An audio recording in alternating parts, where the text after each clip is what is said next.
জোর করে কখনো কারো কাছে প্রিয় হওয়ার চেষ্টা করতে নেই, একদমই তাই। আজকে আমি যার কাছে ভালো হব তার কাছে আমি এমনিতেই ভালো হব। হাই এভরিওয়ান, সবাই কেমন আছেন? আশা করি সবাই ভালো আছেন। আমার নতুন আরেকটি ভিডিওতে সবাইকে স্বাগত। সকালবেলা ঘুম থেকে উঠে তো একই কাজ থাকে, সকালে নাস্তা বানানো। সকালে ঘুম থেকে উঠে রান্নাঘরে চলে আসলাম নাস্তা বানানোর জন্য। এখানে আমি রুটি করে নিলাম আর একটা সবজি করে নিলাম। আরাধ্র খুব সকাল সকাল আমার সাথে ঘুম থেকে উঠে গেছে, এখন রান্নাঘরে আমার পিছন পিছন গুড়গুড় করতেছে। সে নাকি আমাকে নাস্তা বানাতে হেল্প করবে। প্রচুর কান্নাকাটি শুরু করে দিয়েছি, তাকেও রুটি বানাতে দিতে হবে। এটা কিন্তু প্রায় সময় হয়, যেদিন সে সকাল সকাল ঘুম থেকে উঠে যায় আর আমাকে দেখে রুটি বানাচ্ছি, সেও কান্নাকাটি শুরু করে দিয়ে সেও রুটি বানাবে, আমাকে নাকি সে কাজে হেল্প করবে। যাই হোক, তাকে রুটি বানাতে দিলাম আমি, আর সে নাকি রুটি বানাচ্ছে বাবার জন্য। বাবার জন্য তো তার ভালোবাসা অনেক। আমাকে বলতেছে আমি নাকি যে রুটি বানাচ্ছি সেগুলো আমি খাবো, আর সে যেটা বানাবে সেটা নাকি তার বাবা খাবে। কত ভালোবাসা দেখে। কালে নাস্তাটা শেষ করে চলে আসলাম রান্না করে দুপুরের সবকিছু রেডি করার জন্য। একটা কাজ শেষ হতে না শেষ হতে কিন্তু আরেকটা কাজ শুরু করে দিতে হয়, কারণ দুপুরে রান্না না হলে তো দেরি হয়ে যাবে। আমি বাঁধাকপি ভাজি করব, তাই কয়েকটা কাঁচামরিচ দিয়ে আর হলুদ লবণ দিয়ে বাঁধাকপিটা একটু ভাপিয়ে নিয়েছি। বাঁধাকপিটা ভাজি করব কিন্তু ইলিশ মাছের মাথা দিয়ে। আমার থেকে কিন্তু এমনিতে বাঁধাকপি ভাজি খেতে একদমই ভালো লাগে না। চিংড়ি মাছ দিয়ে বা যে কোনো মাছের মাথা দিয়ে বাঁধাকপি ভাজি করলে কিন্তু অনেক বেশি ভালো লাগে। আজকে কোনো চিংড়ি মাছ ছিল না, ফ্রিজে অনেক খোঁজাখুঁজি করে এক পিস ইলিশ মাছের মাথা পেয়ে গেলাম, তাই ভাবলাম ইলিশ মাছের মাথা দিয়ে বাঁধাকপি ভাজিটা করে ফেলি। এখানে ইলিশ মাছের মাথাটা আমি খুব ভালো করে ভাজি করে নিয়েছি। কিছুটা পরিমাণ পেঁয়াজ কুচি আর একটুখানি পাঁচফোড়ন দিয়ে খুব সুন্দর করে বাঁধাকপির ভাজিটা আমি করে নিয়েছি। এর সাথে আজকাল দুপুরে রান্না করব মুরগির মাংস।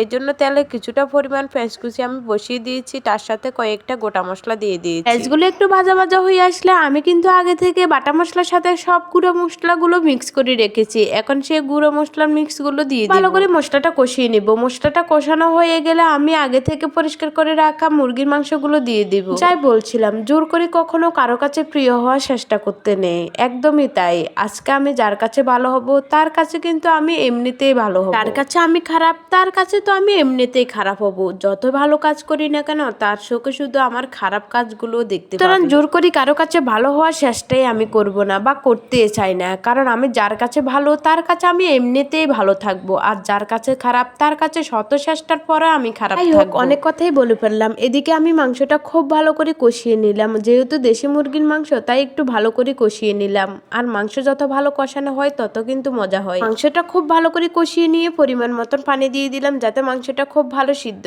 হয়ে যায়। মাংসটা হয়ে আসলে আমি কিছুটা পরিমাণ জিরার গুঁড়া আর গরম মশলা দিয়ে নামিয়ে নেব। নামিয়ে নেওয়ার আগে যদি একটু জিরার গুঁড়া আর গরম মশলা দিয়ে নামিয়ে নেওয়া হয় তাহলে কিন্তু অনেক সুন্দর ফ্লেভার আসে। অসংখ্য ধন্যবাদ এতক্ষণ পর্যন্ত ধৈর্য সহকারে আমার ভিডিওটি দেখার জন্য। আমার ভিডিওগুলো যদি ভালো লাগে থাকে লাইক কমেন্ট শেয়ার করে পাশে থাকবেন। Thank you for watching video.